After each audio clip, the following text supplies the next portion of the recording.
to Clark's Bar for episode 4 of the Iarmhi TV podcast. This is the precursor for Love Island, so hopefully you'll stay with us for the first hour anyway, before they go live for their programme. I'm joined tonight on my left hand side, regular contributor Shane Donoghue. On my left and my right, Damien Maher, sports editor, Westmeath Examiner, and on my furthest right, the one and only Alan Mangan. Needs no introduction. A few things to discuss, lads, before we look back on the football for the last couple of weeks. And the first thing I have to mention is we have an All-Ireland champion in Westmeath now, young Conor Raleigh from Browne, the Donoghue club, has won the under-16 All-Ireland long puck. So congratulations to him, it's a great achievement. Our two other competitors from the senior, Pat Burkey finished 11 and Patricia Coote finished 6th in the ladies side. So great achievement by Conor Raleigh. He's a very, very talented hurler.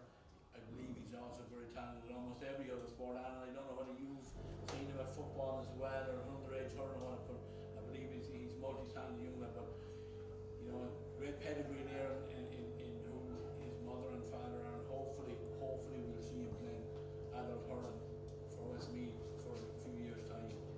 Yeah, listen, I come across him quite a lot. He plays in the same age group as my own young lad, and no, he's a seriously talented young fella. It's great that he's playing hurling and football Westmeath. I'm not too sure if he's playing a bit of football, but he's a phenomenal talent in terms of hurling. I think I spoke to a few of you about him about 3 or 4 years ago about this lad coming out through the ranks. So it's great to see someone like that, and the good thing about it is he's underage again next year to take part in that competition. So no, listen, not alone does he have a great puck, he's a great attitude about him, he's a good young lad, and he's great pedigree from the Leonard end of things out in Brownstown, and his own father played for Meath for a long number of years.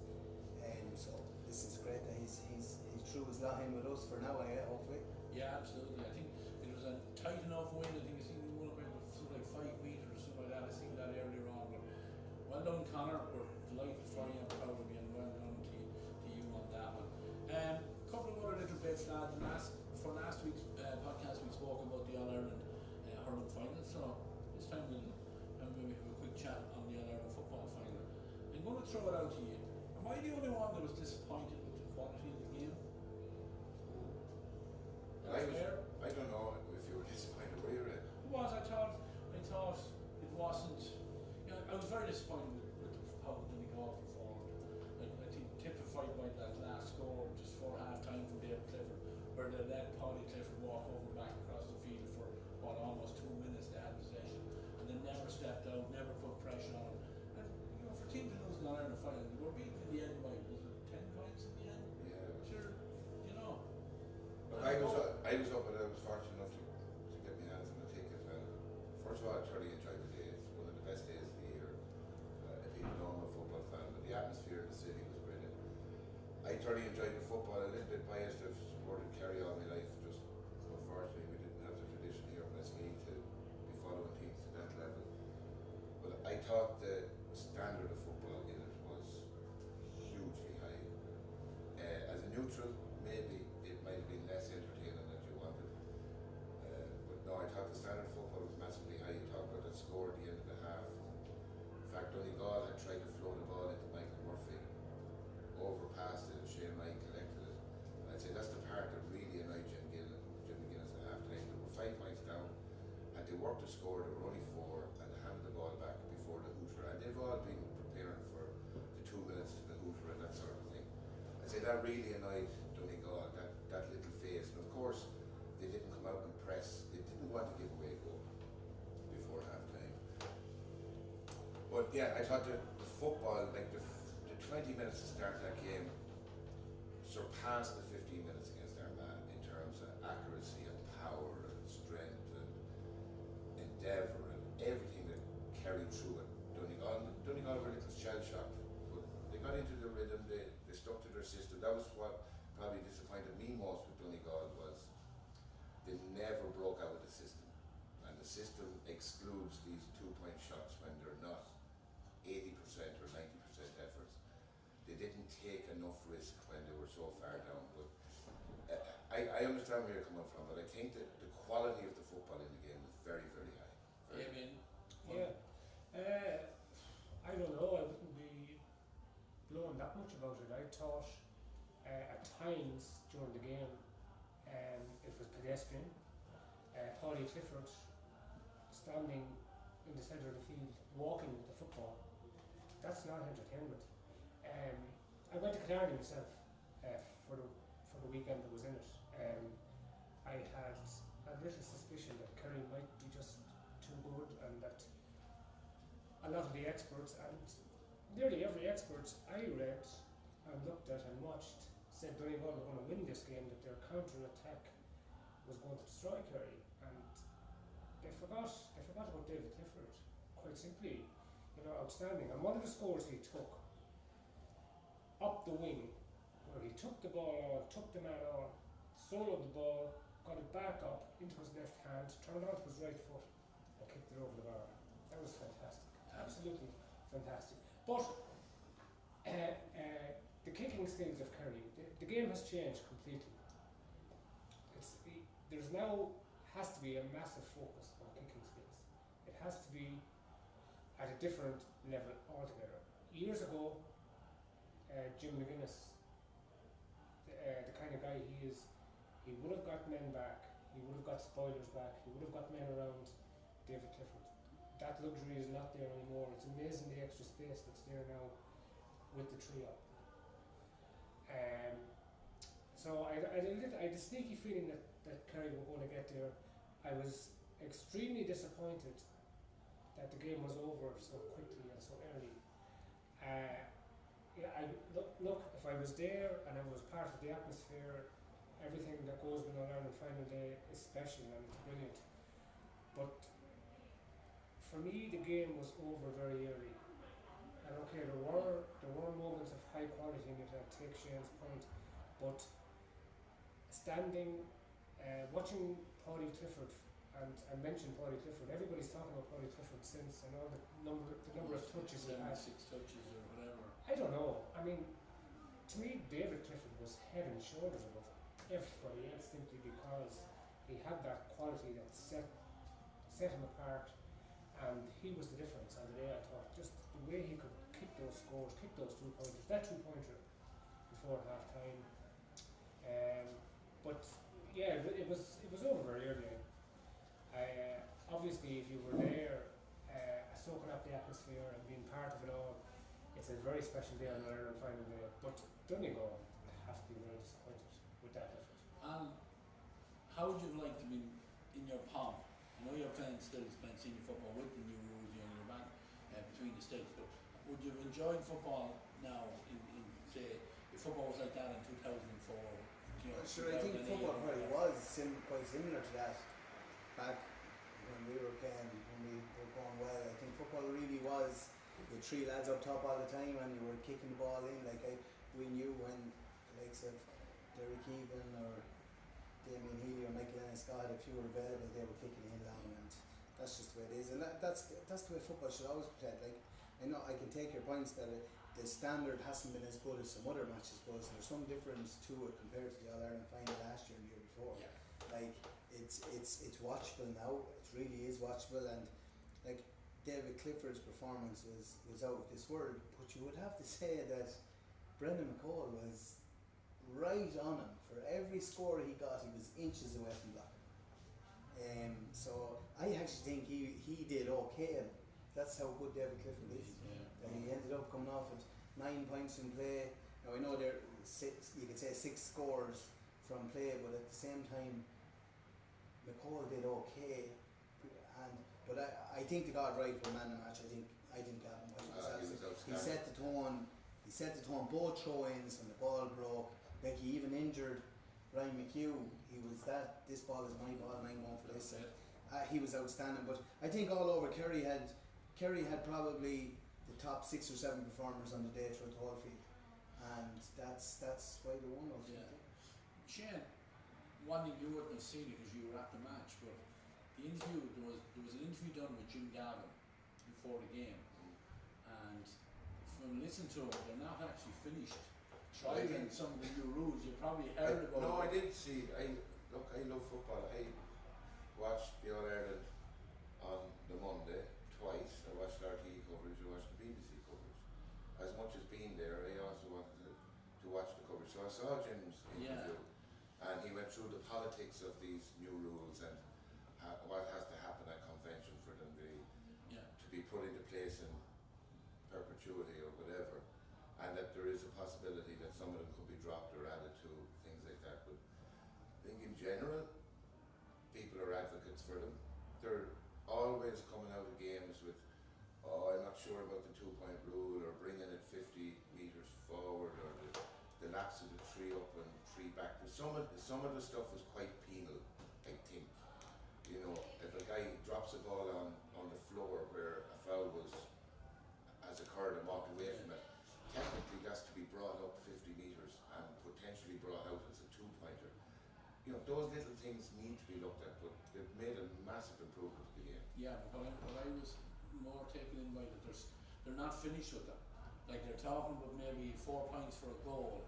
They're talking about bringing rules something like basketball. When you enter into the opposition half, you cannot come back out of the half again. Yeah, they played a couple of games last weekend with some of those new sandbox games, whatever they call them. Yeah, The one rule that won't work in that one though is you won't get away with one hand pass than a kick pass. That's ridiculous. Like if you get a hand pass in the square, what are you gonna do? Just kick it away?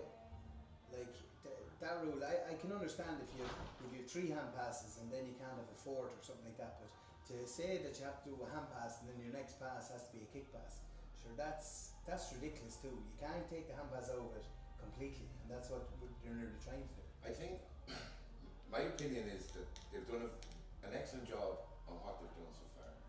If you look at the beginning of the year and all the National League games, everything, the first few weeks was the new rules.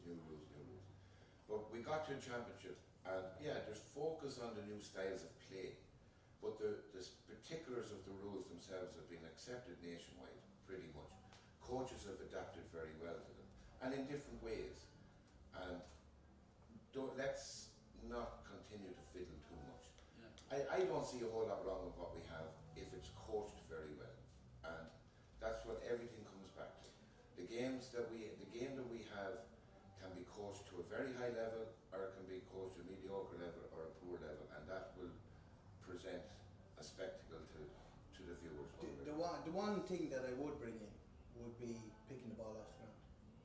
I think that would be a great rule, like, because you go to club matches and a ball coming rolling in along the ground, if it's coming fairly quick, some refs will let you pick it off the ground because it's coming flying at you.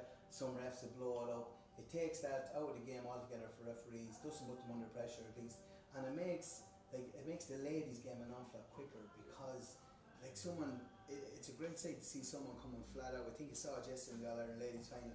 One of the girls from Dublin was coming flat out and she didn't even slow down. She just put one hand down, scooped it up, off she goes. Most girls would stop, 2 hands, pick it up and slow right down. She just picked it up and off she went. So it's that is something I think they should do. Yeah, I mean, on a referee's perspective, I don't know whether you're refereeing many games now or whatever, but like it you know, for when it comes back to club level referees, you know, with the new rules, it's very, very hard. And I think in the first round, you know, in some bits of controversy, not a whole lot, credit to the lads that are doing the games, but you know, you have to feel for the referees with so many rules coming in. Yeah, I suppose, and it's more difficult and more challenging at club level. That's without question. I was at a couple of first round football matches, and for example, there were numerous breaches of the 3-up rule that weren't picked up on, and there were some that were picked up on by one linesman, and the other linesman was getting a bollocking the far side, the near side of the pitch, and he was getting such, you know, there was such a noise level in his ear that, I mean, there was no way as a human that he could concentrate and see. And I mean, he was trying to be persuaded, and I mean, there was a lot of nonsense going on from some quarters. But in the main, it was good, and the referees have worked hard, and in a lot of cases, they're now communicating a lot better. They're working. Okay, they do have to improve. There's no question about, and it's a huge challenge, but it's a better game. Yeah. There's no question. It's a much better game. Alan made the point about the hand pass. I think they have to address it. They have to do something because it just can't continue as it is at the moment. Yeah. I think it's the one big negative in the game. And to me, a classy player, flying through and able to hand pass the ball over the bar, that's not a skill. I think that's long gone and long dated. I would look at that, I would change that. I think they are going to continue tweaking, and they are going to, I think they will find a way. They're going to have to. The problem is, if you go with the 3 hand passes, there's a problem there when it comes back to club level, because the referees at club level, let's be fair, in a lot of cases, most of them are not the youngest. Yeah. They're getting on. You're putting another onus on them, another pressure.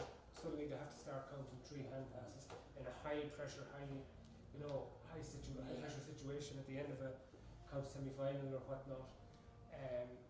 So I think that's the kind of thing that we worry about with the 3 hand passes. 1 hand pass and then a kick. You would bring more of a focus on the kick. Yes, I take Alan's point. You have a lot of these little short kicks and these grubber kicks. Eamon Fitzmaurice has talked about that before.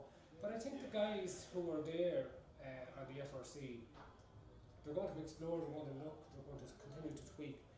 And I think they will find a balance and they will get it right.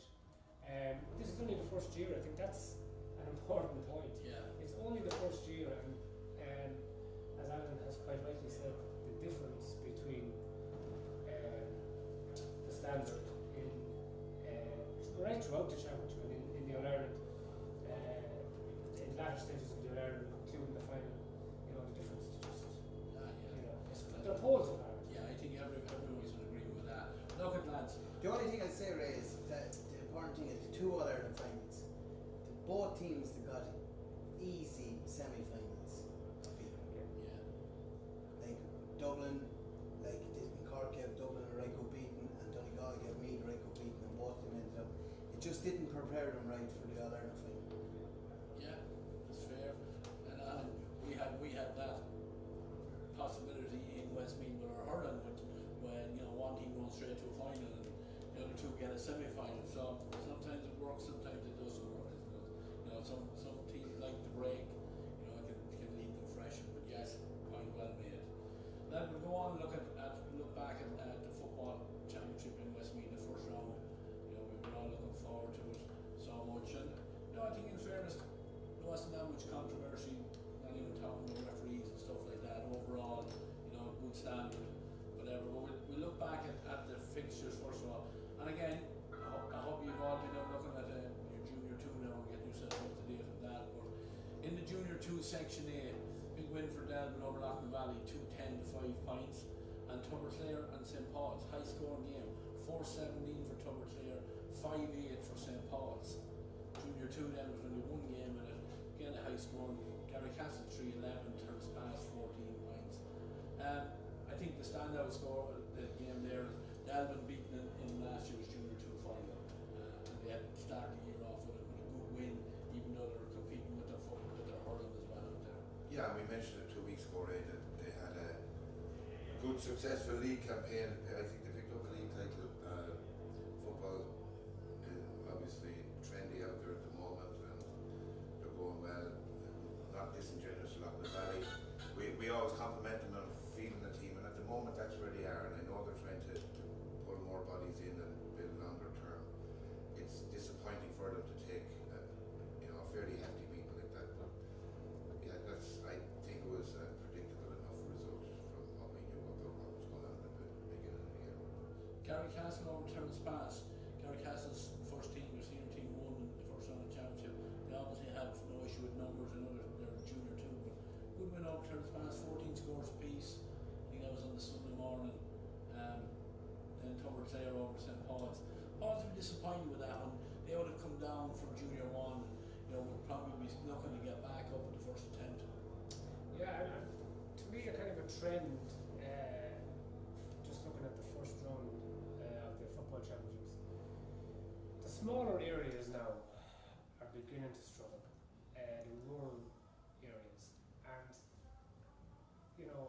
maybe in a decade's time, Junior 2 was going to become kind of new home for a lot of these smaller rural clubs, and even not just in junior level, but I mean right up and into senior level. We'll be talking about senior in a bit, but in the top group in the senior, I mean Terrace Pass, the defeat that they endured against Mullingar Shamrocks, that was a little bit concerning. If you're talking about things and talking about population trends and the big strong town clubs, the likes of Gary Castle, Tubberclare, they've all got huge numbers. Then you move into the Mullingar area, Athlone result in the senior, but into the Mullingar area, then you see the bigger clubs as well going really well, but they've all got huge numbers, bigger resources, great facilities. Sadly, the smaller rural clubs are going to, it's going to be a struggle for them. It's going to be difficult. But great to see Delvin. Sean O'Brien's a great GA man. They won their first league title, or their first trophy in about 30 years. There recently in that Division 7 final. That gave them a great boost. So yeah, it would be nice to see them coming out of the Junior 2, definitely. Move on to Junior 1, Section A, and you're talking about small rural parishes, but this goes against yours, Damien. Donoghue 20 points, Mohall Whites 5, Umbrusna 215, Ballycamoyle 17, St Joseph's 212, Ballycarrigy 111, and then in Junior 1 Section B, Mullingar Shamrocks 14, the Downs 9, Athlone 519, Killucan 110, and St Lomas 122, Corson Kinnegad 7 points. I know Damien, that's only the exception, you can see them. And a quick word on Ballinagore. I know they're close to you out there. Michael Ennis, we spoke about him before in the lead up to the first round, and he obviously has the team ticking along nicely, hitting the ground running. Yeah, absolutely. He has them going well, and they've continued on from the progression from last year. The big thing for these is that Tommy McLean is back. He played the last game, he did. Yeah, he played really, really well. He's just like any team up in that senior section would love to have. That's how good he is. And I know he's not a one-man team, and you can't get a one-man team, but if you have a prolific scorer like him playing at junior level in Westmeath, he is going to take some stuff. So if Banagore can get enough ball out around that middle area, they're going to be serious contenders for the championship, because if they can get the ball into him, he's not greedy either. He's well able to take a score, but he's well able to bring other lads into the game as well. But he is going to be a serious asset for this Banagore team, and it really puts them up there now. They're up there with the best of them, and I know they only came up from Junior 2 last year, but at the same time they're serious contenders for this championship. Yeah. And it's not just his, I mean, just looking at the score getters there, Terry McDaniel got two pointers in that game, but they're well balanced. I mean, they've got young Siri as well, Dara Siri with the county experience behind them. Yeah. But I mean, the way things have changed in Banagore is remarkable, and it just shows you, if you can get somebody in with a bit of passion and a bit of drive, and get guys to row in behind them, and get the bit of belief going, the bit of momentum. Like a couple of years ago, Banagore, great tradition and everything else, but they were struggling. They were struggling to get players out. The levels of interest had waned, everything, and now suddenly, they won a league title this year already. They were in 2 league finals down there. There's a great buzz about the place, and Michael Ennis is obviously a special character and great player from the past. So clubs maybe have a look at that. Have a look at somebody who can inspire from within, maybe. Yeah, and he knows what it's like down there as well. Sure, Umbrusna, Ballycamoyle. Umbrusna, we might have sort of dismissed them a little bit. We're kind of writing them off as being over the hill for the last couple of years. 215, 17, more than double scores over Ballycamoyle. Another main rivalry what they would see as in that junior 1. Yeah, they would do. Now, I think Ballycamoyle have slipped a little bit since a couple of years ago. I think Mickey Dan was over, was he, for a couple of years back? I think he was. Where they were going quite well, I saw them playing a great game, a midweek game under lights in the Downs that year, smashing game of football.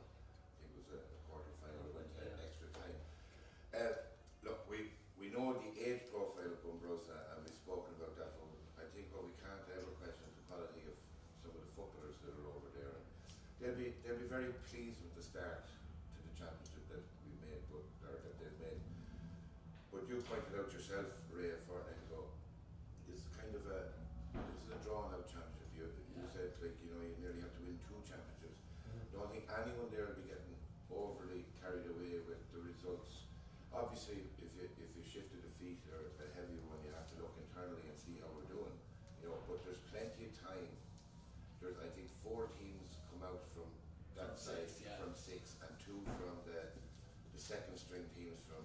So when you're in that position in a championship like that, and 2/3 of the team are qualifying, the first round isn't always. It's only setting a tone, and you're hoping that it doesn't start to set a negative thing. But I just don't read too much into those results at this time of the year. For them. But it's still obviously nice to get off to a win. And you pick up a win in your next game, and you're almost, you have two head-to-head wins. And then you have to start to taper things off and prime yourself again for later on. For a quarter final. Yeah, there's plenty of opportunity for all of those teams in that group to get back into the championship. I think a team that came out of the first round fairly well was Ballynacarrigy. Not being biased or anything, but they started a weakened team. They were playing last year's finalists, St. Joseph's, who would, along with Donoghue, be right up there as the main contenders for the junior title. They fell 8 or 9 points behind in that match. They introduced 3 or 4 who would be first choice players, including Luke Price, who's having difficulty at the moment just getting time to play football because he's into the singing business. But I think John Gordon and Graham Conn would be satisfied with how they finished the match. They were beaten by 4 points in the end. 2-12 and 1-11. They got right back into it. They really tested St. Joseph's. It was a good test for St. Joseph's as well, because you don't want to be strolling through, obviously. And okay, it is about building momentum in the junior championship. It is about that. But I think a team like Ballynacarrigy, who have been struggling and who kind of have dipped a little, and confidence is low and it's difficult to get guys out, they have to take heart from a performance like that, where they pushed last year's finalists, in the second half and got close enough to them. Yeah. But at the same time, Alan, I would imagine they were relegated from intermediate, so they would be looking at themselves as one of the stronger teams. So, probably a tough enough draw to come up against, St. Joseph's as well. And St. Joseph's, they were disappointed with how they performed in the junior football final last year. So they're certainly well up for it. Yeah, they will be. Now, to be fair to Ballynacarrigy, I wouldn't say they'll be overly worried about this result now. They played reasonably well, especially in the second half. They got themselves back into the game. They'll be just saying, right, let's get out of this group and let's make sure we get on a bit of run when it comes to the crunch. And that's what it's all about. We all know if you get into a rhythm of winning matches, the best way might be to come from the furthest back and win these matches going all the way through. And then you're going to come up against a team that's sitting first or second that might be a little bit cold going into a quarter final or a semi final going forward. So I'd say good win for St. Joseph's. They're a good outfit. They're young. They're fit. They're lively. But Ballynacarrigy won't be overly worried about losing that game, providing that they get the show back on the road this weekend. Ballynacarrigy and St. Joseph's. Okay, now. Yeah, they're the 2 eye-catching teams really. Now, I was at the Browne match versus Ballynacarrigy. Browne played very well, and it was interesting to see Peter Iarmhi, one of the more experienced stars. He came off the bench as well in the second half, scored a few points, 2 lovely scores. Ballynacarrigy were a little bit disappointing. They've dipped a little bit on former years, but a nice start for Browne too. Yeah, it is. Section B in that junior 1. Mullingar was 14 to Downs 9, Athlone 5, 19 to Luca 1, 10. St. Law was 122, Carson Killigan 7 points. I suppose the Mullingar was Athlone and St. Lomans bears Damien's point earlier, the 3 town, big high population areas, good wins for them. But again, plenty of time for the 3 beat teams to get back on the wagon again. But interesting that St. Lomans, we watched the senior game on Iarmhi TV, and I think they gave debuts to something like 5 new players. So they would, you know, you would imagine that would be weak in their junior team a small little bit. You would, but Doesn't look like it, no? Damien talk about numbers in clubs. I know.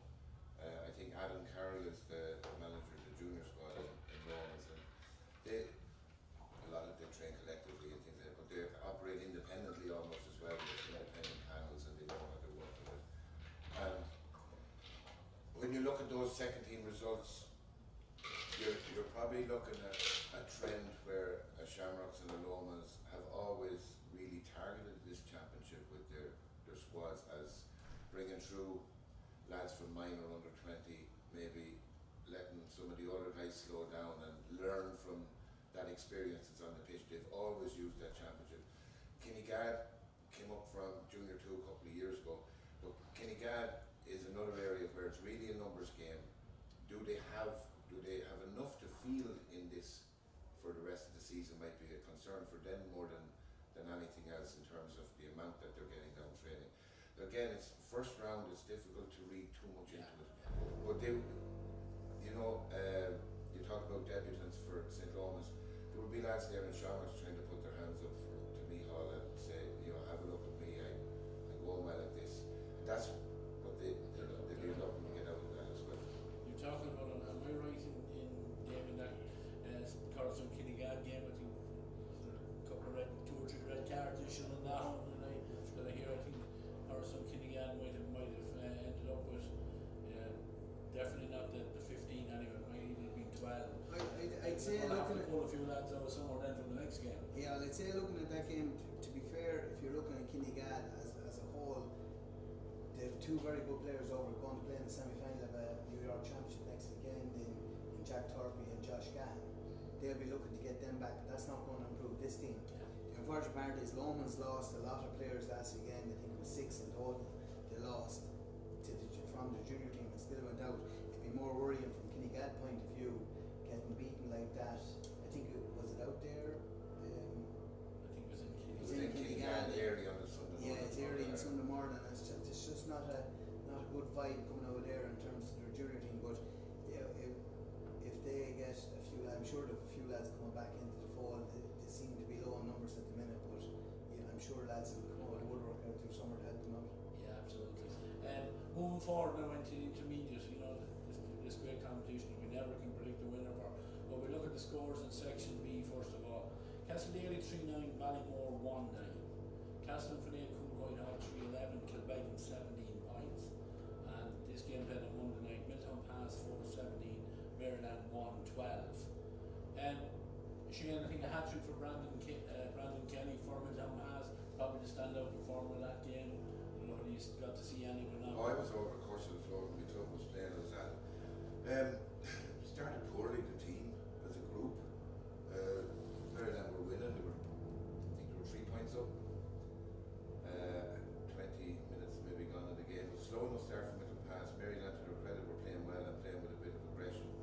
And again, it comes back to the new format of football. Milton Pass won 4 kickouts in a row and reversed that scoreline to being from 4 down to 3 up very quickly and pushed on from there.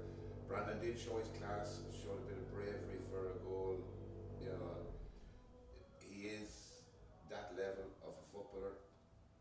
Maryland will be disappointed with how easily they let the Glen slip from themselves in that period of time. And then, yeah, Milton Pass pushed on and were impressive for a first round, and they'll take confidence from it.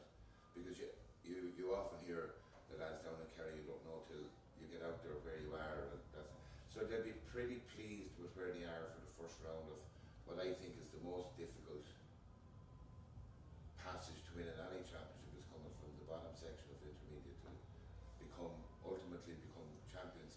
It's phenomenally difficult. I know Manikis did it a couple of years ago, but they'll be happy with where they are. Yeah, Castledaly, Ballymore was a game we looked forward to as well. The last day, Alan, you know, Castledaly, we didn't know what the hell. We were kind of saying we're an aging team that had fallen. Kind of, it's not that long ago they were senior, falling out to Section B. But looks like that's a good victory for them now in the opening round of the championship. Yeah, and a good after the way they started as well. Ballymore, I think, went 1-4 to a point up, and it could have been 2-7 or 2-8 to a point or two at one stage. I think Ballymore made a had a couple of awful misses, which wouldn't be like them because they'd be fairly steady in front of goals, to be fair to them. But Castledaly clawed themselves back in, did a good league campaign, and we're going really, really well. The problem with going really well in the league is it comes to the first round of the championship and you think that it's just going to automatically happen, whereas teams, when it comes to first round of the championship, they have themselves in order as well, and they're going to be very intense, and everything got to do with that. But Castledaly are going to be, I think they're just going to come out of this group with Milltown Pass. That's my opinion on it. I know I'm very annoying people from the 4 other clubs, but at the minute when you look at, that was the sticky one for Castledaly, is making sure and getting over Ballymore, because Ballymore are going to be a tough opposition for everyone in that group, because they're hardy and they're coming from senior hurling as well. Most of them playing senior hurling for Father Daltons, and that'll stand to them as well. But it was a good win for Castledaly. Probably Ballymore will lick their wounds a little bit that they didn't get an awful lot closer, or could even have got something out of the game. But at the end of the day, first rounds are all about winning, and Castledaly got across the line. Yeah, Damien, the other game in that group, Castlefrey, Cool Whitehall, 3-11, Quebec 17 points. Castlefrey, you know, as Alan said, you have that thing with hurling out in Castlefrey as well. Pollard not going that well in the hurling championship. They've, you know, first game off, back up from senior. I know these lads are well used to playing at intermediate level or whatever, but they'll be delighted with that win. You know, 3 points over Kilbeggan. Kilbeggan have been in the intermediate grade often and long enough and often enough, and they make life very difficult under new management this year as well. So Finay, give them credit, that's a good win for them. Yeah, and they were a little bit concerned out there in advance of this match, because you know it's difficult for them to read the situation with so many players involved in hurling, and you know it must be a very, very tricky balancing act. Alan would know an awful lot about that, coming from a dual club himself, but like a lot of these guys then could be with different hurling clubs, so as well. it's even more challenging. But to score 3-11 is eye-catching, definitely. Kilbeggan Shamrocks will certainly be disappointed with that start. They were targeting a victory there. I know from talking to people in the club, they wanted to get off to a winning start. It's crucial in that section B, and considering the scorelines and just looking at them, Milltown Pass and Castledaly appear to be in the driving seat, but Ballymore are traditionally, you know, a tricky team to beat, and there's margin for error in that group is, you know, there's zero margin for error, let's be honest. Yeah. Round 2 games are I was going to say, round 2 games, the 3 winning teams are playing 3 losing teams in a crisscross. Yes. So there's potential for 3 teams to have max points and 3 teams at 0. I think the other point when you look at those games, and the old adage, goals wins games, or however you say it, that was, you know, Kilbeggan, if, you know, as a group sat down and they figured out their game plan and you offered them 17 points, they'd be thereabouts at an intermediate level. You'd be thinking, if we can be steady enough at the back, 17 points would make us very, very competitive in a game, which they were.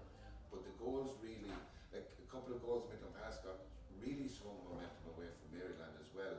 Back to back, really quick fire, and goals are appearing a little bit more, I think, with the new setup. 2-pointers can counteract them, but yeah, I think that the fixtures in that next round are really intriguing, because you could set up a mini group for promotion, a mini group for relegation very quickly after next. Finay will be very happy with that. We will look at all the second round fixtures after we run through these. Okay. Well, Finay will be really happy with that win, providing that their goalkeeper got man of the match.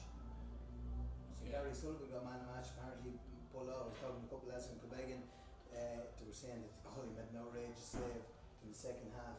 When Kilbeggan were 3 points up, he made an outrageous save, just kept them in the game and kept them ticking over. But it's a massive win for Finay. That would have been one where we were talking about, if you lose, you're looking down the table. If you win, you can start looking up the table. Yeah. And that's a great result for Finay. Section A, the intermediate, Shandola 3-10, Milltown 1-12, Tubberclare 3-17, Rosehound 11 points, Multifarnham 2-11, St Mary's Rancho Bridge 15 points. We we'll start at the bottom. The last result in Multifarnham, St Mary's, Ratchabridge.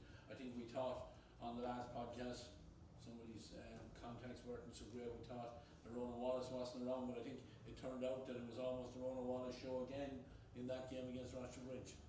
But then that could have been my contacts there. He you was in New stopped paying Zealand. him as well. He was in New Zealand, but he was in Australia, but he was there for the first test, and he came home. Apparently, he was supposed to be there for the second and third test, but came home early, which is showing a massive compliment to his club and what he thinks of them. But he scored 2-8 out of 2-11, and apparently 2 or 3 of his 2 goals from play, and 2 or 3 of his he scored 2 2-pointers that were just out of this world from frees. Talking to lads from Ratchabridge said that they just weren't able to handle him, and that was just the difference in 2 teams. And he's probably up there in the top 2 or 3 players in Westmeath. He's up there with Luke in particular over the last 2 or 3 years, and how really steady he is, and he's just so good. He's so quick, he's so strong, and he's a great footballing brain more than anything else. And he proved it. He came home and he dragged his club through first round championship. Yeah, they needed him certainly. So, Shane, Tuberclear, Rosemount, 317 to Tuberclear, 11 points to Rosemount. This is one we thought, could have been a tricky one. Tuberclear, some people's favourites to win this competition. They started well. It was a bit of a banana skin because with Rosemount, you kind of know what you're getting with Rosemount, but that's comprehensive. It is, but I think Alan highlighted it in the preview of these matches that Rosemount just currently are struggling with quite a few injuries, and he did rightly say maybe if you're going to have them, it's the right time to have them come up against the favourites for the championship, get the first round out of the way. It is that 4 out of 6 come out of the group. It's a comprehensive beating, there's no doubt. I don't know if there'd be many teams really targeting Tuberclear, as that's one that we can, just based on their current form, their playing numbers, their junior 2 squad put up a massive score. They've just got that momentum at the moment. New management. Be disappointing for Rosemount that they were so comprehensively beaten. But again, like we mentioned in the junior section, there's plenty of opportunity for them. They can still be competitive in that, and they would still have their eye on a couple of teams that they can turn over and have a head-to-head on that could ultimately get them to 12. Just one thing, Rosemount were missing a lot of players. Yeah. Like, we have our own man that plays hurling with ourselves. They have Riley's out for a while, and he's a massive loss to them. But the good thing for Rosemount is that Sean Baird was back last weekend. I think he hasn't played championship in a long time, and he's only a young man. He has suffered horrendously with injuries, but I think he scored 6 points in play the other day, or something like that in the match the other day, which is great to see him back, because he would have been a prospect for the Westmeath senior footballers a couple of years ago. He would have been in on the training panel as well, and then got badly injured and has been out for a while, so it's great to see him back. Yeah, Tuberclear, a quick word on them, Damien, from you. We had a podcast here with the under-20s, and with some of their players involved in it, and they were quietly confident that they were keeping their heads down, they're working hard, and that's they're under new management. It's Keith Higgins, I think, is involved with them down there this year, so that's a nice start for them now, and that's a big win. 317, 20 scores, and they'll be happy with how things have started off anyway. Yeah, and obviously they're right up there with the other main contenders. They're a club that's ambitious, and they want to get back to senior level, and there's a lot of things in their favour. So 317, they have to be pleased. Fred Kelleher, they're getting 1-2, I see, and McCabe very, very good at midfield. So, and Keith Higgins coming in to help Daniel Salmon, that can only add a little bit more experience. But they have an awful lot of quality and experience now in that group. They lost the final a few years ago there against Shandona. They pushed them all the way. They're knocking on the door. They're knocking on the door, but by no means could you say with any degree of certainty that they're going to win it. Yeah. To me, they're right up there. They're right they're right up with the top teams in it, but there's a long way to go. We're also missing Matthew Whittaker at the weekend. He didn't play, and he's one of those players from Westmeath, the county team that was one of our top performers throughout the whole year. So he's a big boost when they do eventually get him back. Two other contenders, well certainly the three other contenders is Shandon and Milltown. Cracking match there. 3-10 and 1-12 in favour of Shandon, and 19 points to 15. It seems like the new rules really had an impact here, and the 3-up rule came into play at a vital stage. With Milltown leading, they conceded, and needlessly conceded, and from the kick out conceded again, and the game just swung in a matter of minutes, and Shandon ended up winning a game that really Milltown were in control of. But it just shows you. Yeah, they were on before us. We watched most of the game now. We didn't see the actual 3 or 4 minutes of madness that happened halfway through or close enough to the end, but we were there for a lot of it. The one thing that was very evident was that Jack Duncan didn't start. Now, this is one of the best up and coming stars in part of the under 20 squad. Part of the under 20 squad, and probably will be part of the Westmeath senior football squad. He only came on at half time. Whether he was injured or what, I don't know, but he came on and literally scored a brilliant score very early in the second half. But they could have done with him in the first half. They had an awful lot of possession and didn't notch up the scores that they should have. Now, they were very comfortable in this match at one stage. I think they were 8 points up at one stage, sitting pretty, playing with the wind. But then a few moments of madness between the 3 up and 3 back rule, catching them, and then straight away to give away a pass then and give away a goal, and then a kick out that was caught inside the arc. Turnover, quick tap and go, and he went through and kicked it into basically an empty net. So it was a couple of those. It was one of those situations where the Milltown goalie and the defenders thought he caught the ball outside the arc, and they were arguing with the ref. And then, as it turns out, it was good thinking from, I don't know who it actually was, from Shandon, that just got the ball and just took a solo and go, which he's every right to do, the new rules, and he used them to his own benefit and ended up getting a goal. So, but Milltown looked very, very good for 40 minutes, 45 minutes. They were very good and going really, really well, and just slipped up with 10 minutes to go. They have that group of players. They have that, that physical edge. They have all the kind of attributes you want. Good kickers of the ball. Now they're missing Conor Dillon. Okay, there's no players out. There's no players out, but Conor Dillon's a massive loss. That injury, that's a huge factor in a game like that against your biggest rivals, probably your neighbours, and a team potentially that you could meet again later on in the knockout stages. I think that rivalry, Damien, is what's stinging maybe some of the Milltown. Yeah. But I wasn't on any players, but Milltown has played over there on Monday night, so I would have met quite a few from the area, and I'd be familiar with them, as you know. And it probably stung them more, don't I say, the way they lost the game and who they lost it to as supporters. I think if you were a coaching team, you'd be very disappointed with some of the things that happened, and that maybe lack of focus. If you're a coaching team and that you're analysing, it's not your next door neighbour and your biggest rival that you're looking at. You're looking at the quality of performance. How can you be so dominant or in control for so long and let it slip so quickly? And you'd much rather it happen in the first round of an intermediate and correct it all by the time when it gets serious, and there is a likelihood they'll see each other later on in the championship again.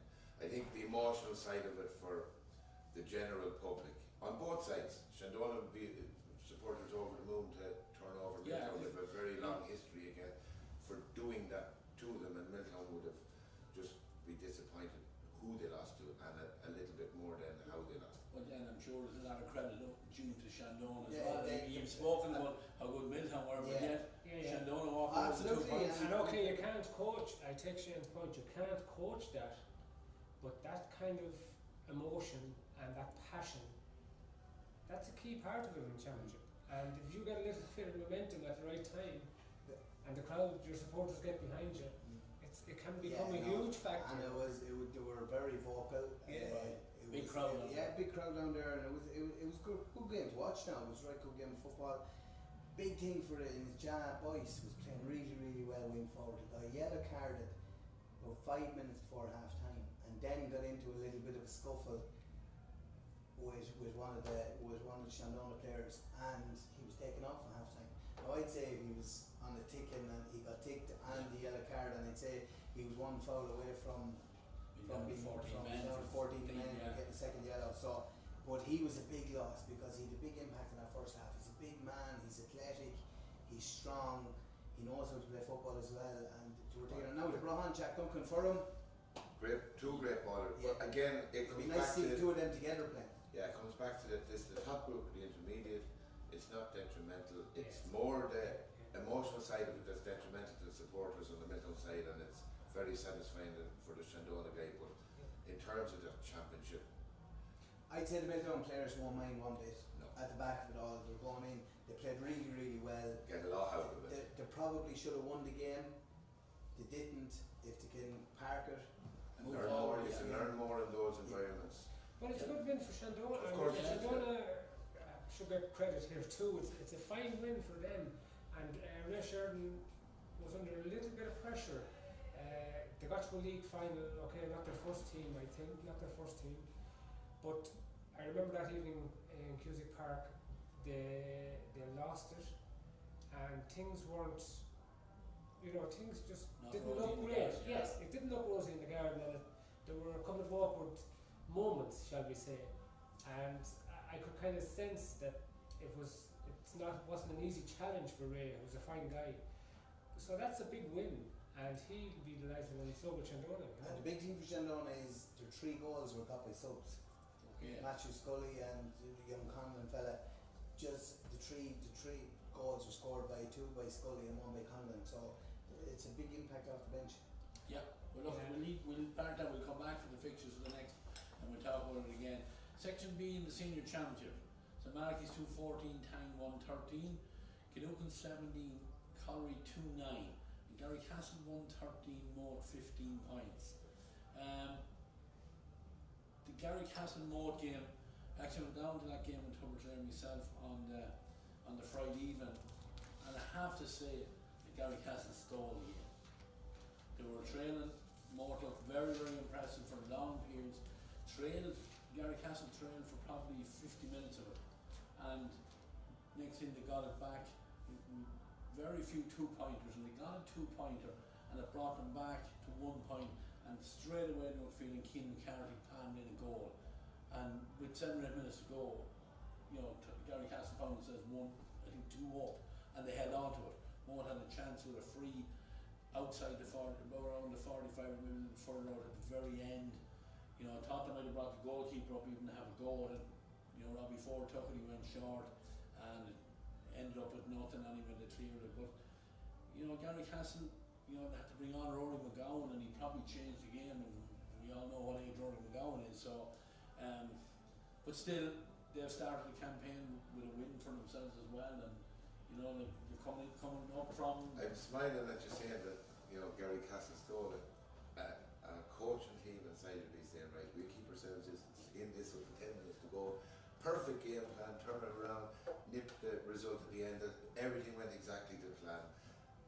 Fair enough. You know what I mean? What do I know? Of course, looking at it, of course, you could feel that the better team didn't win on the day. It might be what you're saying, but Garrycastle have done this for years, and that group of players. And when I read the team sheet, but that's what it is, Ray. You keep yourself in it down to the stretch and see what you can manage to get out of it at the end. And they'll be very pleased with that. They'll be very pleased. On the other hand, Moore will be very disappointed. They can get something from the game as well. They're under new management down there.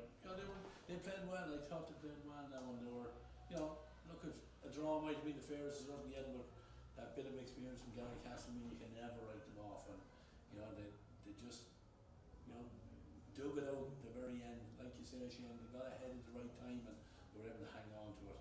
Yeah, it was looking good obviously for Moat. Robbie Ford playing very well. Yeah. He's scoring 9 points. But again, the value of the 2-pointer nearly, Rory McGowan's 2-pointer, Yeah. at a crucial It was stage a crucial score. to bring them back level. And, you know, Yeah. Gary Castle, a lot of experience there. Absolutely. And of course, they were in the Division 1 league final. I mean, not a massive surprise, but Moat's performance, Moat will be pleased enough. Okay, the defeat will sting, and the fact that they were ahead in a winning position, but a good performance nonetheless. And you know, but round 2 now crucial. I don't know who they're playing in round 2. We'll come to it in a second. Killucan and Connery, Alan. That's, you know, I know Shane. Well, I go to Shane now. Okay. Which one do you want to do? Take the photographs. You're going to back them up. We'll talk to you. No, I think Killucan and Connery turned out very like what we said. Killucan massively competitive in senior football and have been. What strikes me is that the 17 points scored by Killucan is exactly the same as what Kilbeggan did. Kilbeggan in the lower end of the intermediate conceded one more goal and lost the game. Kilbeggan conceded one more goal and lost the game. Killucan managed to only concede 2 and won the game. This is how tight these things are. I think we felt that Collery could get a result here. I know that they're down one of the bakers at the moment. Yes. Seven still not playing. So, But it doesn't surprise me. I thought that was going to be the tightest game in that group. I felt that this was a pivotal game for both of those teams. When we mentioned both of them having second teams in the junior, their squad sizes, so yeah, Killucan would be delighted with that result. I was at that game in Manacurdy on Friday evening. Collery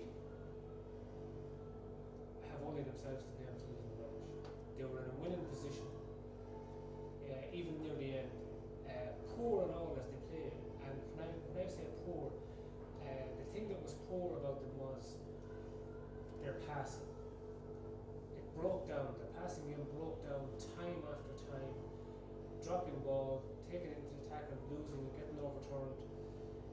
Killucan just stayed in the game. The big concern for Killucan, they don't score enough for the level of possession I always feel that they have. But then suddenly, out of nowhere, the value of the 2-pointer as well. Devin Hill got a 2-pointer just at the right time, near the end of the match, and that was crucial.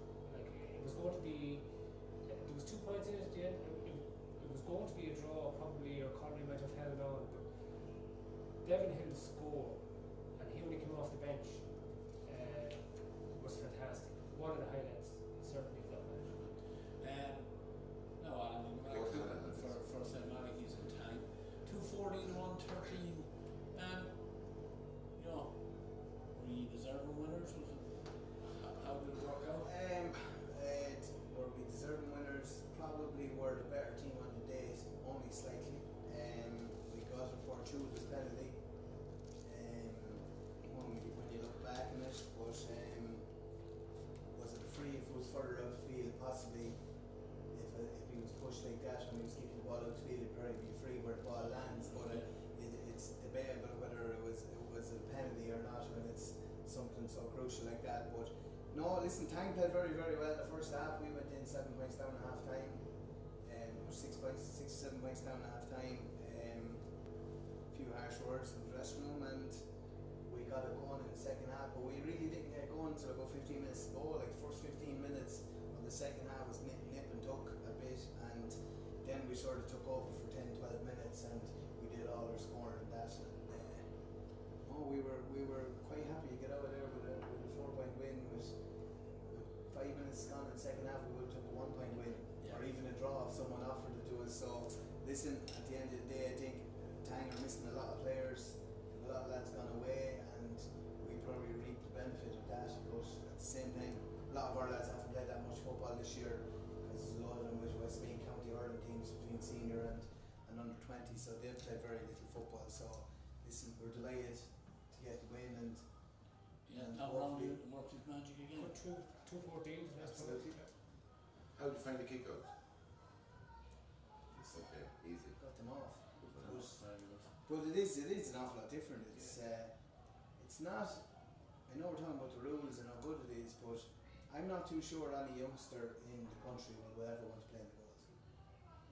Sure, you don't, apart from either getting the ball kicked at you and it hits you. It's a lonely Or- place when you make a mistake. Well, sure, you can't touch the ball from playing anymore, really, unless you drop short and you catch it and hand pass it to someone. It's an extremely boring place to play. It's and the kickouts have changed. There's not even, you just 90% of it is just going long and kicking it as far as you can, and it's not appetizing at all for any youngster playing the goals. If I was 18 again, you wouldn't get me next year. It's just a nightmare. Interesting, Alan. Section 8 seniors, Athlone 16 points, Athlone 16 points. On Iarmhi 316, Terrace Pass 14 points, and the Down Street 13, Coruscant Kinnegad 10 points. Start with the Lomans Athlone game. We covered it on Iarmhi TV. Shane, I think you were in on me, yeah. Is it, at St. Lomans, even down to the fact that they had 5 or 6 debutants, their experience of staying in the game proved very much the same as what you said about Gary Castle. They were trailing the whole match, but managed to get the draw in the end of it. Yeah, very few saw it. I actually said it to my guy beside me with 3.5 minutes to go on the clock, where the Romans were 6 down. I said, these will get something out of it.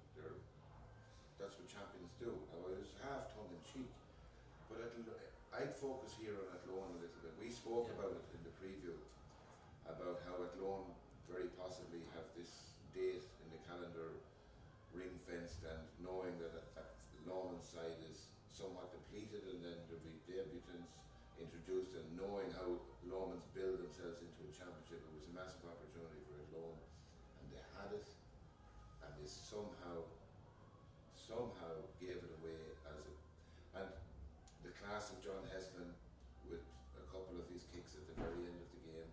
And I think everybody in Cusack Park knew by the time we came out there that John was after coming home from Brazil and had a 14-hour flight and probably had no sleep and all of this. He looked a little leggy, but he still delivered when he had to. Athlone will be absolutely sick with themselves. They'll dust themselves off, they're going to have to. They have a point, it could have been worse with.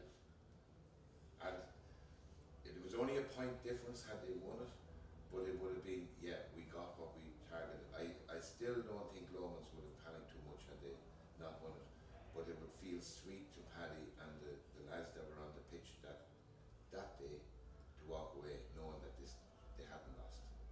It just goes to show, if you give John Heslin an inch, he'll take a mile. And that's exactly what it was. Now I have to say, to one of their frees, their second last free was never a free. No more than our penalty was probably never a penalty. But the second last free was never a free. I don't know how he gave a free into that. But at the same time, it was a 2-point free, and there's no better man in the county to be taking a 2-point free than him, especially when your back's to the wall. But his free to draw the game was exemplary. It reminded me of the free that drew the county final in Terrace Pass 2 years ago, when the whole place got Terrace Pass in the final one. Free was from the sideline, and he just saved it over. Just listen, at the end of the day, there's no pressure on John Heslin. He has done it that often. He's done it that often that if he does miss, what difference does it make? He was very, very satisfied with himself. I was just going to say that, and he had a little fist pump to himself. The last time he stood in that position possibly Gavin. was the game against Tyrone, and he unfortunately missed it a couple of years ago in the championship, in the group thing of the championship. But top class performers do that. They when you give them a second chance at something, they won't. But that's the thing. That's class. the thing. Like people are still talking about the one he missed against Tyrone. I say it's the only free I ever seen him missing from that position. Like the free against Terrace Pass when the county championship was on the line, on the sideline. Was it 2 years ago or 3 years ago? I think it might have been COVID year 2020. Yeah, 2020. That was the best free, one of the best frees I've ever seen taken in a GM match in my life. It was so Because it wasn't like it was a draw and he'd kick it to win it. It was, the game was over if he didn't kick that over the bar. And that Downs now that they didn't get out of there with a win, and it just goes to show if you give that man an inch, you just take a mile in the Well, it's a warning to the other teams. Obviously, if they don't already know, Lomans won't roll over for anybody. They'll somehow find a way. Athlone are the victims to a degree. They've got a point, they've got a draw, they haven't lost anything head to head. But a coach and management team inside Athlone will be drilling into these guys, never take the foot off the throat. When you have somebody in that position or a team in that position, you have to be absolutely ruthless to win. Yeah. And I don't think they were ruthless enough. Yeah, They and weren't don't ruthless enough. don't poke the bear either. I mean, obviously John was getting a little bit of flack, and you know there were Athlone were letting them know that they were going to topple the champions as it were, but they lost their focus at a vital stage, and that's a big. It's a learning curve. It's a learning curve. Yeah. But you have to commend them as well. They put in a great shift for 55 minutes, Yes. and where they played serious, really, really good football. The best I've seen Athlone playing in a long number of years. Yeah. Since the last time that they won the championship. That's the best I've seen Athlone playing since then. They were really, really good. They were solid. They were in Lomans' faces. And that's what you have to do. Like, Lomans won't walk away giving out about. The Lomans players won't walk away with giving out about the way Athlone treated them. At the end of the day, they were doing what they had to do to try and win the match. But Lomans found a way to get out of trouble. And remember, Alan, Lomans played that second half, or a good bit of the second half. And Vast majority. Theirs. Yeah. They also, A very harsh send. I saw a video sent to me of that sending off. That was never a sending off. How the ref could say that it was a choking act. All he was doing, the Athlone man was holding him, and he just pushed him away. He had to push him twice to get him to stop him from holding him, and he walked on. There was no way it was sending off. It was extremely harsh. yeah, I didn't see the footage. I'd have one last comment on the Lomans thing, and it was as poor a general overall performance for Lomans I've seen in a while. They had quite a few debutants. Athlone found themselves in the position that they wanted themselves in, but at the same time, Shane Dempsey clipped 6 wides. That he would normally. That on another day, Shane Dempsey, at least 4 of them, if not all 6 of them, and Athlone are in a very, very different place. So they have to be really critical and analytical of themselves. How really, really good was their performance? It was good. It was good from Athlone. An awful lot of things right, but still quite a gap to close to get to the top level of that group. And they have time, and they have the players, and they seem to be doing things right, but they have to be realistic with themselves. That point could get them out of it. It could. Yeah, and as well as that, I mean, last year they pushed the Downs very close, and the Downs only lost in the penalty shootout. So, not far off the mark, maybe. They're getting there. Yeah. The other half of that double header, including part of that even, was the Downs and Carson Killigan, and I think the result in this, I think, will probably surprise everyone who's watching it. 3-13 for the Downs, 10 points for Carson Killigan, and I think I asked the question the lead up to it, how would Carson Killigan cope with the new rules and stuff like that, and I think we saw the answer there, it was not very well. Yeah, and obviously, look, Luke Loughlin won 5 in that game. He's going to be a handful for any defence. You talk about John Heston for St. John's, but Luke Loughlin for the Downs, a fantastic player. The Downs, sure, look, I mean, last year they were extremely unlucky, let's be fair. Extremely unlucky to lose a county final in the cruelest way possible. They're right up there, I think, as one of the teams to beat in the race for the Paddy Flanagan Cup. Carson Killigan would have to be, and Jack Cooley would have to be disappointed, yes, and he did say that afterwards. 10 points of a return, that's not going to win you. That probably won't win you a game in Section A. Fair 10 enough. points. No, the Downs, they looked impressive, but they'll know also that no cups won in the month of July either. They won't be getting carried away with the win. Listen, it's a really, really good win for them to try, and their aim is to come in the top 2, make sure they go into the semi-final and work from there.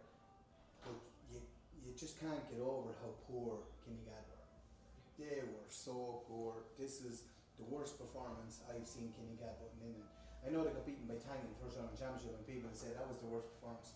But in terms of people watching and Iarmhi TV doing it and all that, this was an extremely poor performance. Yeah. Especially 10 points. 10 points won't win. It was a derby match. I'm not too sure.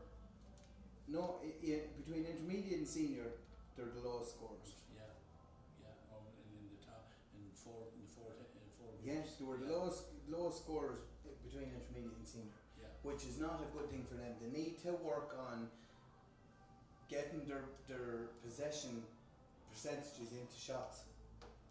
They're not getting enough shots off. If you look at every county team in Ireland is relying on shot percentages and where we're relying on them. Kinnegad are just not getting enough shots off to get enough scores. Like, they didn't kick a major amount of wides either. no.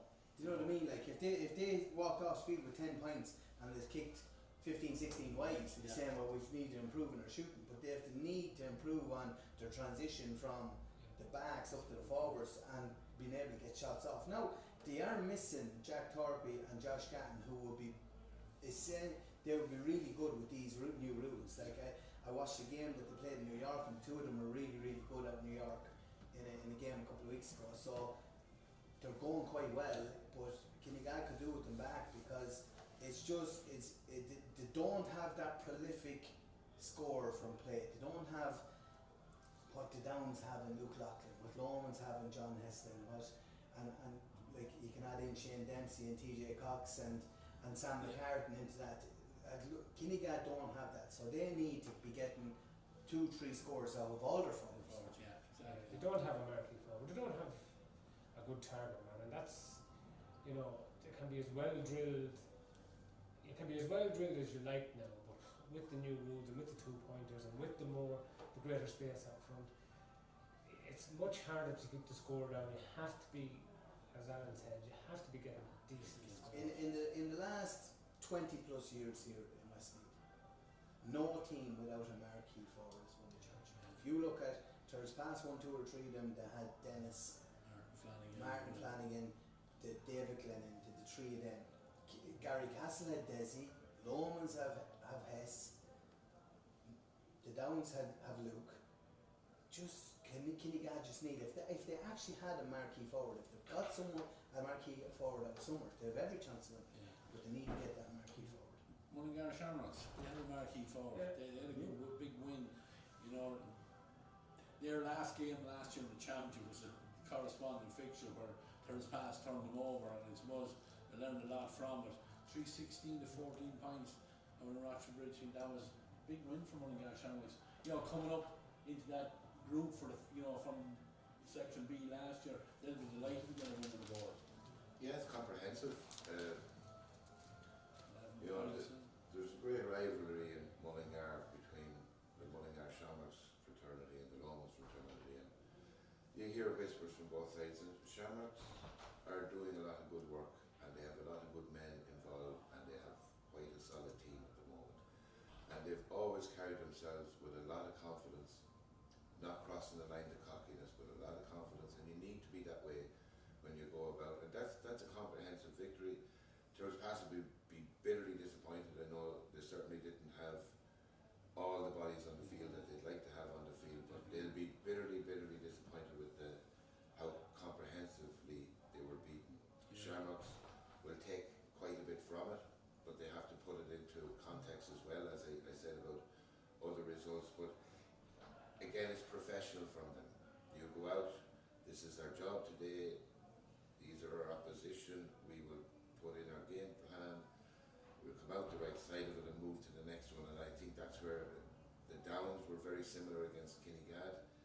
They're hefty enough beatings for both teams, but the winners of both of those games would be very pleased with how professional they went about their business on the day that it's in it. Yeah, you at that? Yeah, I was at that game. Mullingar Shamrocks were excellent. I suppose that's the first point to make. And yes, they have a decent forward in Dean Moore, but more to the point, they have a strong midfield, Conor O'Brien and Dara Daly, and that gives you a real edge now. O'Brien's a good athlete. Got forward at times, troubled the Turles pass defence. They look comfortable, Mullingar Shamrocks. Killian Daly was back at wing back, excellent. Look, the challenge for them now is that this victory, it puts the spotlight on them. To me, it was too easy. It was effortless at times. Dean Moore got a lot of space. Okay, we spoke already about the 3-up rule now and the fact that there is more space, but he got a generous amount of space, and he's unlikely to get that. They're playing at Lone next, I see. Yeah. There won't be 11 points in that match. Yeah. Mullingar Shamrocks are right up there. I would say on the basis of that performance, they have every chance of beating Athlone. They have a team capable of doing it. The question for Micheál Burke and his backroom team was this too easy? Because sometimes it can be too easy. And how do you tell players that? How do you manage that situation? That's going to be key, and you'll know a lot after round 2 as to how far Shamrocks could go. To me, they looked like a team who could really go places this year. Alan, quick word on Turles Pass, write them off at your peril. Oh, absolutely. They didn't. Dennis was out. He's back playing with them. He was out with a back injury the other day, and apparently he was playing really well in challenge matches leading up to but hurt his back last week and he couldn't play. And they have David back and lads like that. Like, these are season contenders. We're talking about season contenders everywhere here, but lads like that win matches for you, and they're Right, well, we'll get to that in a minute. But I have to say that it's going to come down to, in my eyes, I think Lomans, the Downs and Shamrocks will come out of this group, and the other 3, it's a toss-up between any of them. Yeah. And if you write any of them off, you'll write them off at your bird, because any one of them could nip a victory against these. But you have to be very impressed with the way Mullingar Shamrocks are playing. Like, 316 is big scoring. Dean Moore scored 1-8. I think he scored 1-5 or 1-6 from play. It wasn't littered with frees because Dennis Groon is the free taker, but they have big men all over the place. They have Dennis Groon in full forward. He's a really, really big target man. No matter who's in, if you say, if we tie up Dean Moore, but if you tie up Dean Moore, Dennis Groon could do the damage. Yeah. You know, and things like that. Now I see Larkin Smith started corner forward, and he's another one of the more established players back in this year who didn't play last year, who didn't get much game time last year. But Killian Daly is a massive option. I thought, now we played them in the last round of the championship last year. It was sort of a knocking game for us. We couldn't go through, and we couldn't be relegated, so we didn't have a full team out against them. But Killian Daly started that day wing back, and I was so impressed. Or he came on that day at wing back, and I was so impressed when he came on. And he didn't really get much game time against Turles Pass in the quarter final a week later, which was very surprising to me, because I thought he's a right good footballer. He knows how to play. He's not the wrong side of any age. He should be still in his prime. He's fit. He's athletic, and he's, by the looks of things, he's great. He's a great find for Micheál Burke to have back. Yeah, I spoke to him actually back in the Donoghue championship. He was out representing the club, and looks in real good shape, and he was, And you can't look past how good a job, like poor John or Jerry Egan has only taken over that team 2 to 3 weeks ago, so he hasn't had much time with these lads at all, these Turles Pass lads, so that's going to be bonus. But you have to commend Micheál Burke with the job that he's done in Shamrocks. They look to have gone to another level even further than they were last year. Fair enough. Look, lads, we're not going to write off anyone at this stage, because we'll make enemies as the year goes on. Don't you worry. It's a huge challenge now for Turles Pass. They're playing the Downs next. Yeah. And suddenly you lose 2 and the pressure's really on. So, okay, right, 4 teams come out. And as Alan has I would agree with Alan's analysis there. But that's a huge game for Turles Pass now. And I would also say that the Athlone Mullingar Shamrocks game. That's a massive game. Yeah, we'll go through the fixtures, lads. I know we're eating into Love Island time now at this stage, and we'll move on through. We'll maybe get a quick prediction off you in these games, because you know it's. I'm sure looking for a prediction of Love Island. Not a fan. Cheers, Sorry. not by the cocktail Megan there. John are gone last night, so I don't care who wins. Okay, about your Oh, knowledge. stop. The senior section here, and Saturday evening, in fact, King's Pass in the Downs is at 7 o'clock in TG Cusick Park. Athlone and Mullingar Shamrocks is on Saturday out in Tang, and Carson Kinnigan St. Lomans is on Sunday in TG Cusick Park. 3 quick words, Shane. Well, we'll go individually. King's Pass in the Downs, give me a prediction. The Downs. Damien? The Downs. Alan? Ditto. Okay. Athlone, Mullingar Shamrocks. Shane? Athlone. Right. Damien? Mullingar Shamrocks. Okay. Mullingar Shamrocks. 2 to 1 for Mullingar Shamrocks. Right. Big game. That's a big game, I feel, as well. And then, are we going to get a rebound for Carson Kinnigan against Lomans Sunday evening, TG Cusick Park, 5:45? I don't think so. Can't see any Lomans winning for you. I could see another tight game if Romans are still blooding players and down a few bodies. But I think that they'll get across the line. Damien, Carson Kinnigan St. Lomans. Yeah, well, look, you have to go for St. Lomans, but there'll be pride as well here. I mean, Carson Kinnigan will be stung. Jack Cooney's a proud guy and very knowledgeable at the back of it all. He's a lot of good players there. Okay, it was referenced the guys who were missing, but pride. I'm sure we'll see a huge performance from Carson Kinnigan. I don't think they have enough to beat St. Lomans. Alan, Yeah, they'll work hard out there, I'm sure I they'll turn know it it's around. Kinnigan. I didn't see Jason Lynch on the team sheet there anywhere. It's like I thought he was really good for them last year and the year before. And I know he's probably getting on a bit in years, but you need that bit of experience. So he's a big loss, whether he's out injured or not, I don't know. But I just think that Lomans have the marquee forward, John Heston, and I'm not if they get enough ball into him or get enough scoring frees, he'll be the difference. And I'll keep with you, Morton Tang in Section B. 2 teams that lost the first round, so this is a big game for its own reasons as well. Oh, I think most. Yeah, Damien? Yeah, I would go for Motor White as well. Again, the marquee forward there, Robbie Ford probably going to be the difference. Shane? Yeah, there'll be kicking time. We've written them off loads of times on this podcast and they've surprised us, but if I had to put a bet on it, Ray, I'd have to pick most based on their performance the last day. Robbie Ford being the marquee forward and time probably missing a few game influencing players from the squads that they've had over the last couple of years. Second game in this group, and we'll go through all the fixtures. Killugan and Gary Castle Saturday evening, TG Cusick Park, 5:15.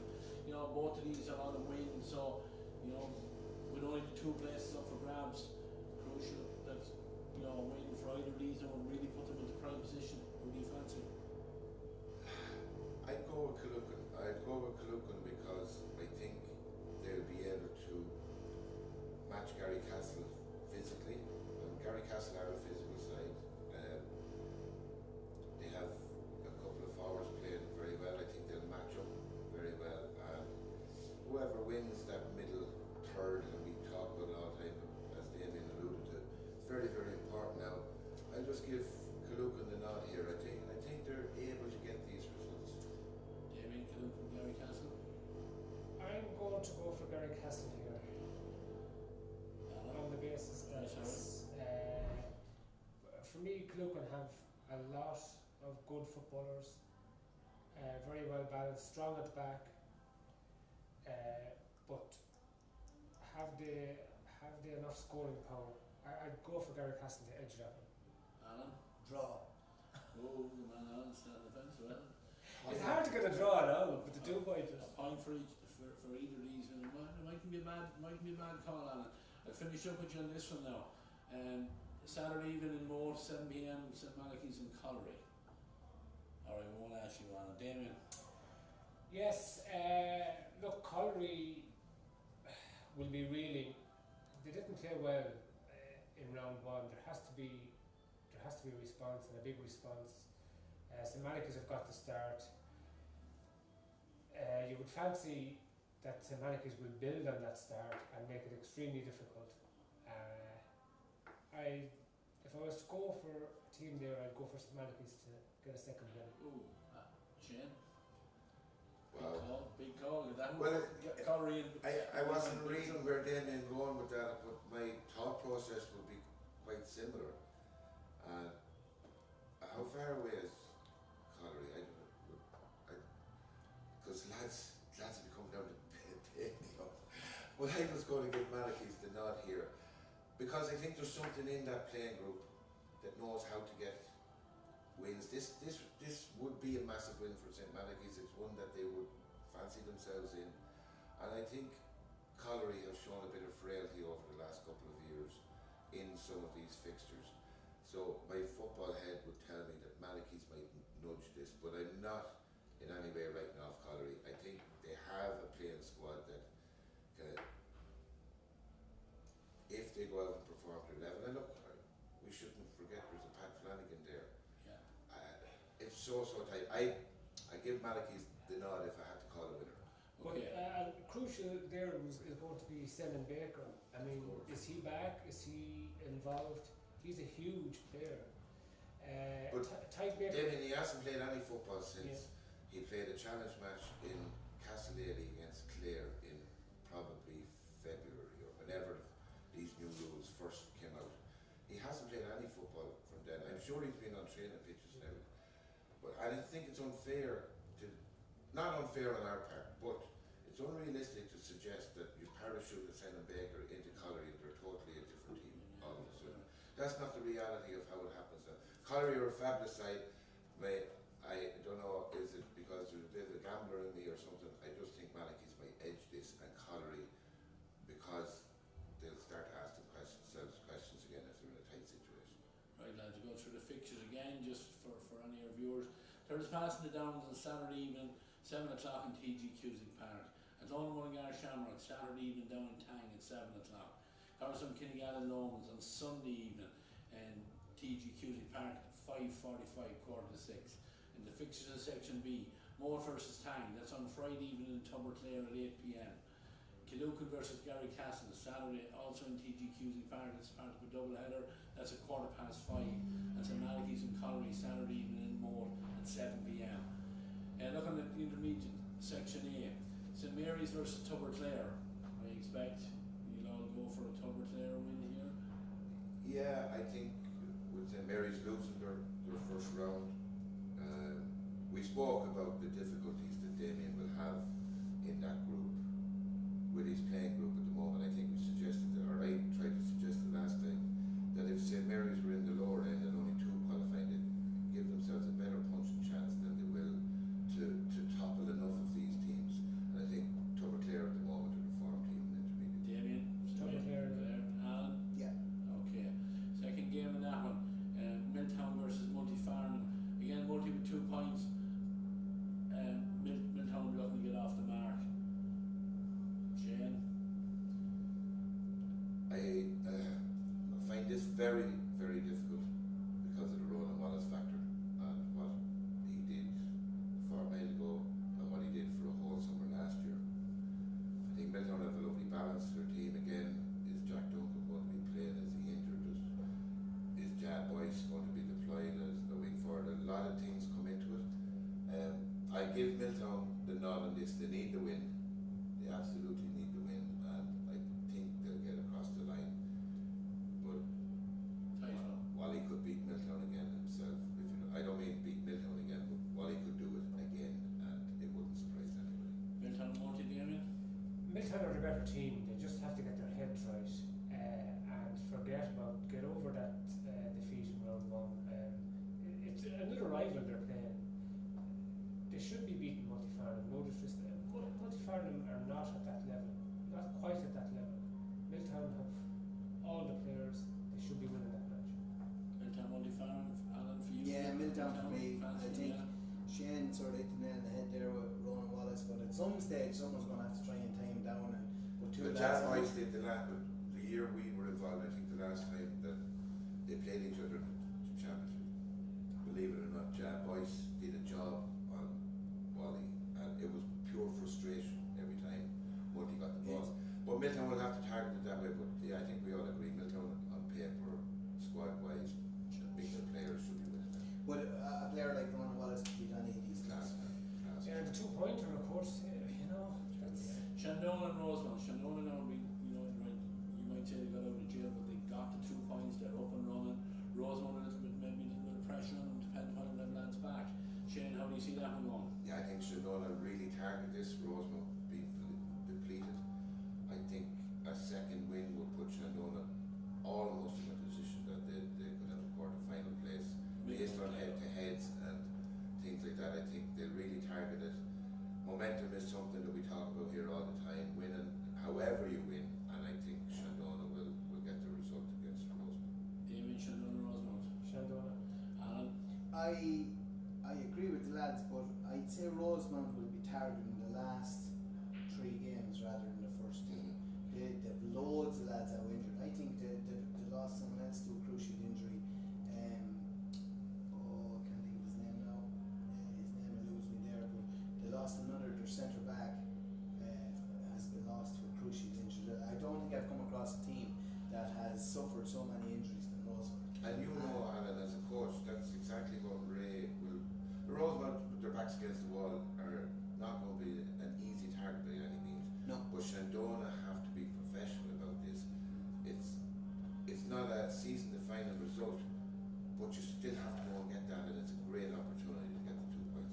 I think we all agree that way. Yeah. Section B, lads. Kilbeggan, Shamrocks and Castledaly.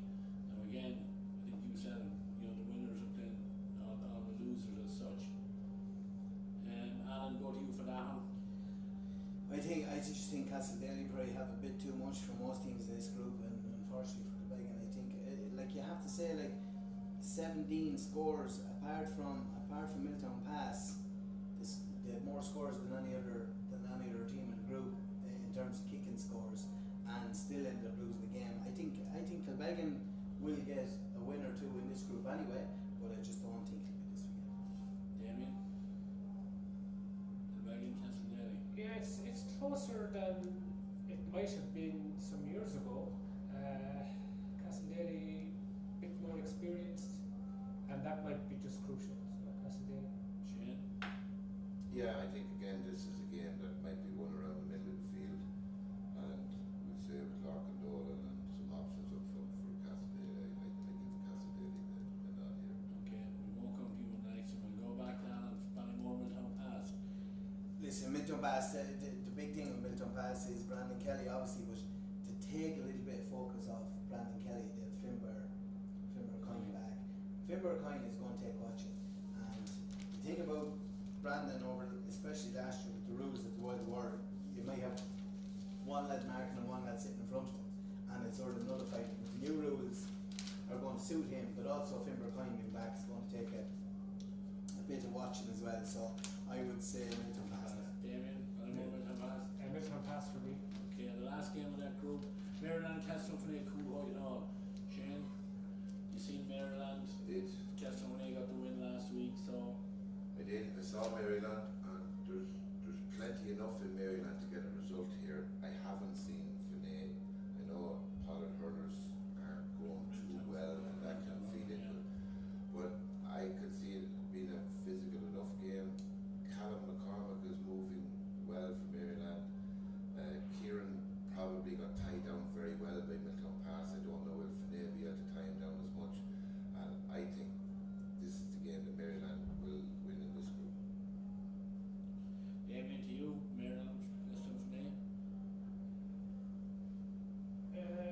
I'm not sure. I'm going to say Castlefine because they put up a good score. Confidence should be up, and Maryland might just not have brought enough players through and could suffer. Maryland, Castlefine, Alan, for you. I don't know. Sit on the fence. It's Alan. going to be. You sit on the fence. Listen, there's no sitting on the fence with me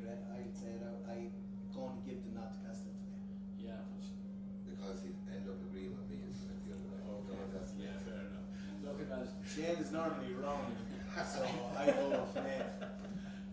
The fixtures in the intermediate for this weekend. St Mary's Bridge versus Tubber Clare. That's on Saturday evening, more 5:15. Milltown versus Multifarnham Sunday evening. TG Cusick Park at 4 o'clock. Shandona versus Rosemount again Sunday evening. Roger Bridge at 5:30. Section B, Kilbeggan versus Castledaly. It's on Saturday in Tang at 5:30. Ballymore versus Milltown Pass is on Sunday in Castongagan at 5:30 as well. And Maryland versus Caston Finay Cool Whitehall on Sunday evening in Ballycarrigan also at 5:30. Lads, Junior 1, we'll just quickly run through the fixtures of this and see what the first game is. Ballycarrigan Mulgrus, and it's on Friday evening in Milltown at 7:15. Big game here. Ball need to get a win, is that fair to say? Yeah, I think, well, it'll be a nice time to get a win. I think. Local rivals again. Do they need to get a win? Well, at some point they're going to need one to get out to be part of that. But yeah, and I give them the nod in it. I think if they can have the available bodies, if they have everyone available, then I think that it should. If Luke Price is available for the game, I think Ball will get something in this. Okay, Alan, I'm going to go to you then. That means you're going to go for Bum Russell in this one. No, I'm going to. You agree with Shane? I'm going to go my head on the block. We're both wrong and now. say that Shane might be right. And I'll go Ballycarrigan. Okay, Damien, I won't ask you about that. But we'll come to you in the second game, which is on Sunday in Ballycarrigan at 4 o'clock, and that's Ballycamoin and Moat. Ballycamoin will be hoping both these sides beaten last week, so they'll be the hope. One or other of these probably will get a win if they don't end up in a draw, but again, very little to go on here. And very little to go on. Possibly, well, Ballycamoin perhaps, but they will be disappointed after the first round. But yeah, look, I'd go for Ballycamoin on the basis that it's Moat's second team. Shane? Yeah, similar thought process. I think this is Ballycamoil's championship. This is where they're operating most second. I did speaking to someone at Cusick Park on the weekend. They actually felt that most second team were quite weak in their first day out. So I think that Ballycamoil they'll have a settled team at least. You don't know whether you're losing players, whatever. I give Ballycamoil a nod here and get a win. Yeah, so do I. Yeah. Okay, the standout fixture I think in this Junior 1 for this weekend, Ballygore and St Joseph's. It's in Castletown on Sunday evening at 4 o'clock. And I'll go back to you on that one.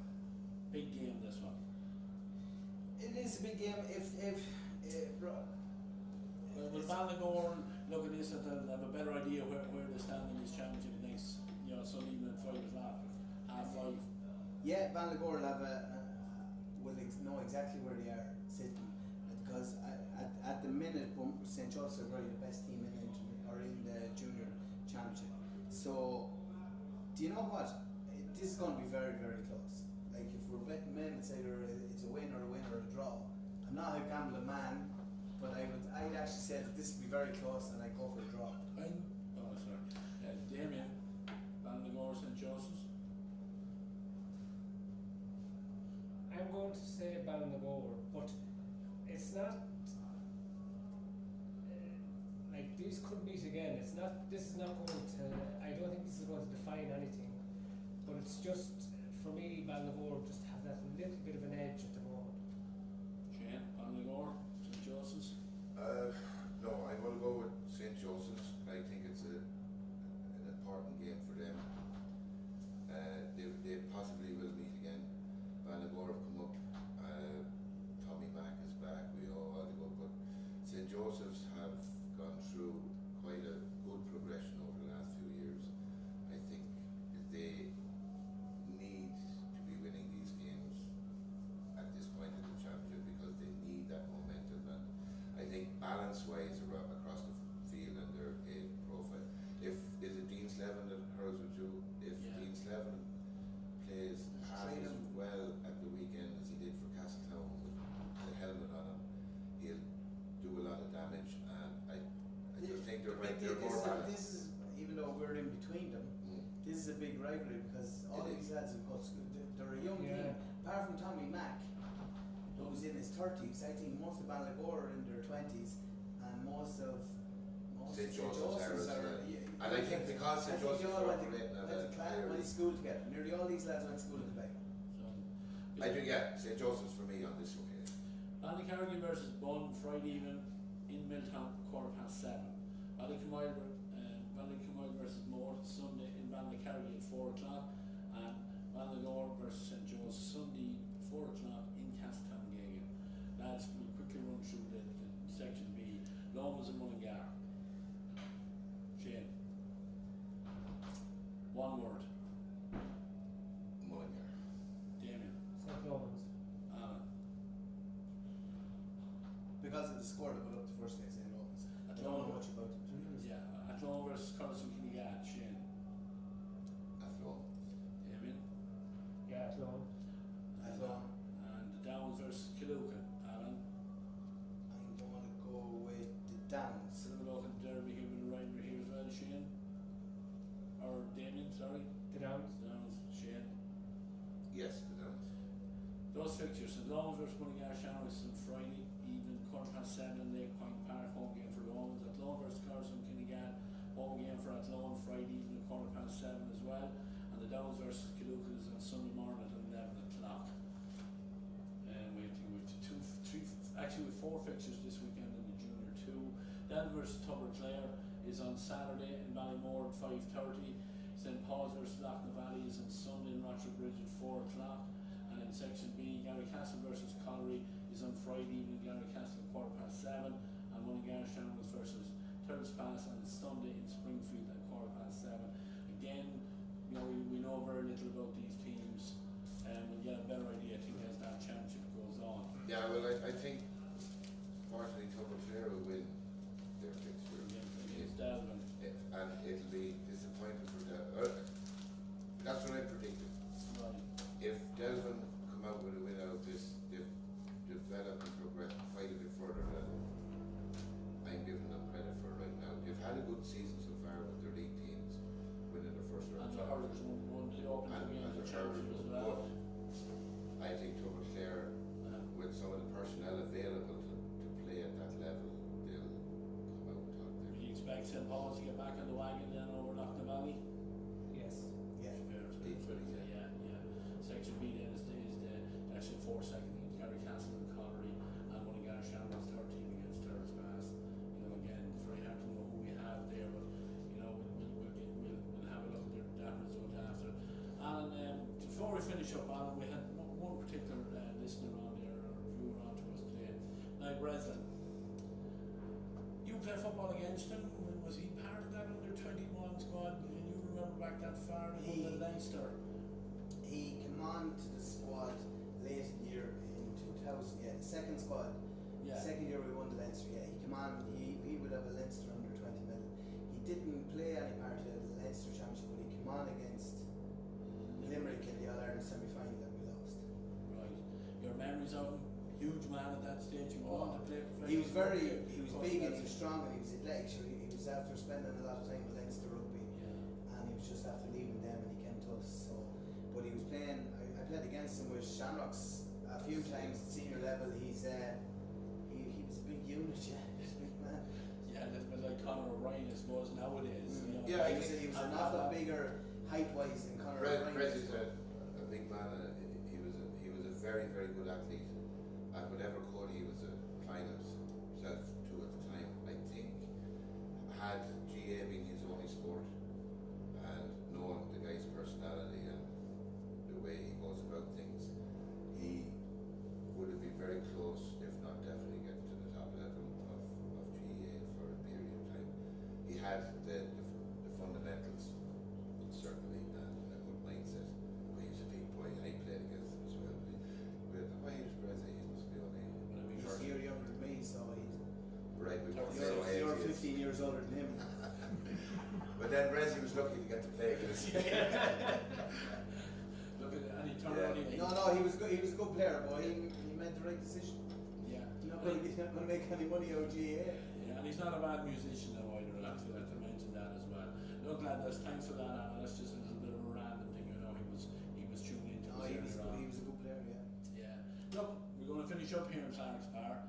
We might get into the end of the after party for I can see Love out through Island. the window, won't tell you after That's that. okay. shame. And Ekin Sue's not in it this year, is she? No. I've no idea. Look, thanks very much to the three lads, Shane Donoghue, Damien, Maher and Alan Mangan. We'll be back next week on Monday night again, live at 8 o'clock from Clark's Bar, where we're looking back at the second round of the Senior Hurling Championship and looking forward to the third round. But from myself, Ray Gavin, Jerry Gavin has been on the camera, Tom Browne is on production. We again have to mention Clark's Bar. Thank you very much